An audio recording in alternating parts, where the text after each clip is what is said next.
Emily, you're next, and then Christian's going to pray for you. Thank you.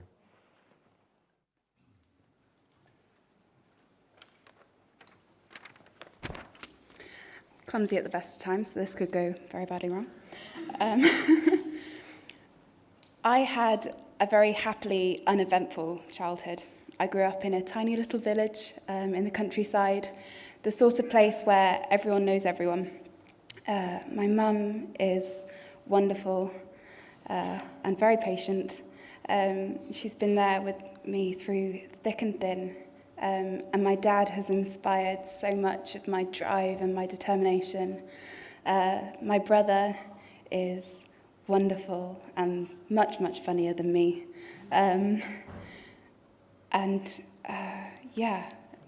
Nothing particularly extraordinary about me. The first time I kind of really came into contact with the church for myself, it was because my best friend invited me to go to her church youth group with her. And I went along because my other mates were there and they gave us food. And I don't turn down free food. I just kept going, had a great time. And then she invited me along to a Youth Alpha course. And they offered us more food, so I said yes. I spent a good few months, kind of when I was about 16, really delving deeper into the story of Jesus and understanding what he meant. So I knew it with my head. I knew what the story was. Made sense. And my friend now made sense. But I didn't really believe it for myself. But that year, I got a last-minute spot on a mission trip with that youth group to go to Mexico. I was very undecided when I got there. I'd had a pretty cushy life. Everything had gone well for me. I didn't really see the point of adding anything else into what was already fine. I got to Tijuana with my youth group. We had some fun mixing concrete, building a house. So that's what we'd be doing during the day. We'd be working away. And then we'd come back at night to the campsite, and we'd spend an hour or so in this big top doing church services with worship and encouragement. And on the third night of the trip, I had this really overwhelming urge to just leave the tent. And my youth worker gave me a very funny look as I walked out. And I went back to my own tent, and I sat there cross-legged on my own in the dark, in the middle of my tent, in the middle of the desert, beneath the most incredible sky. And I felt this overwhelming sense of love just encompass me. And for the very first time in my life, I just let everything go.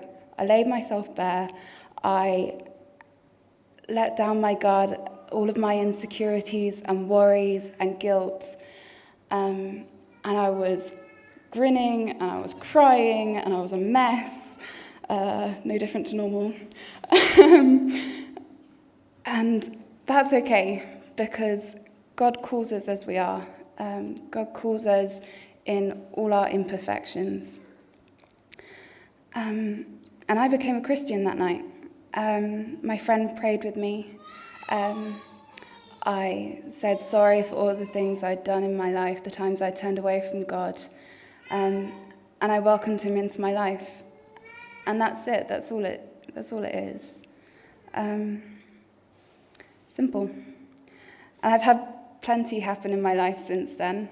I've traveled. I've met some incredible people. I've come to uni.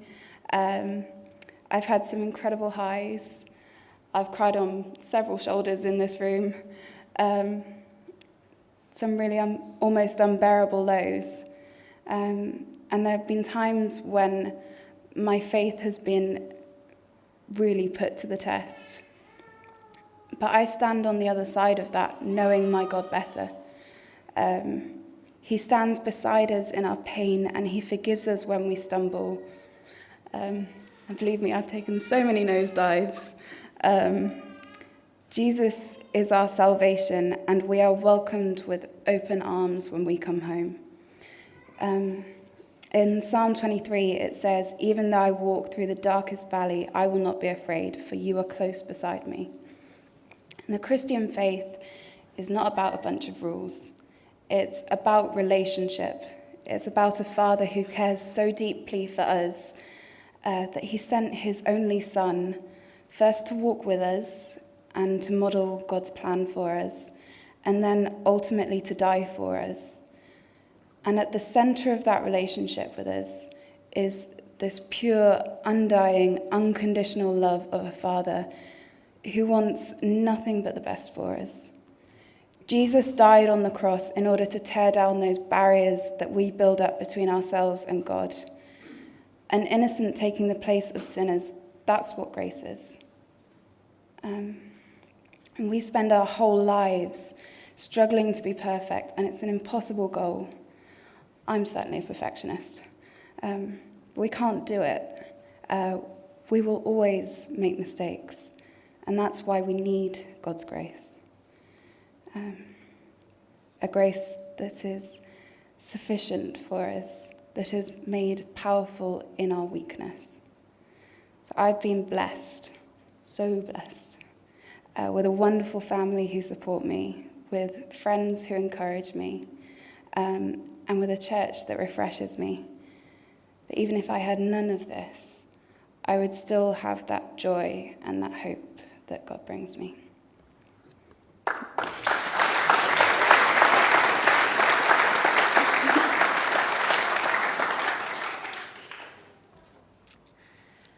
Heavenly Father, I thank you for Emily.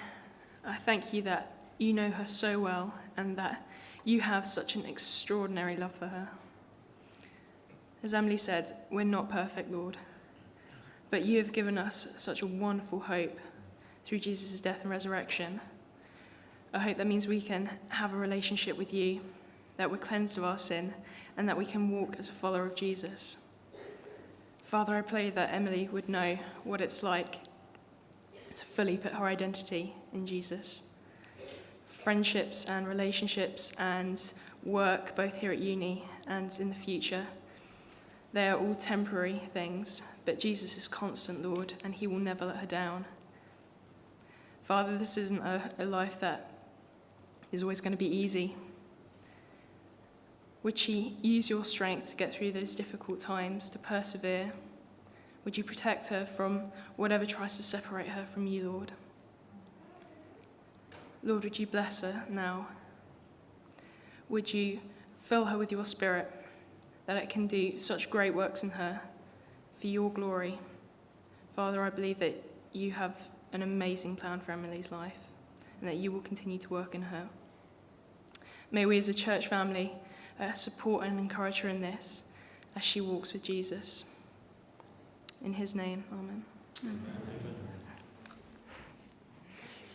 Take that.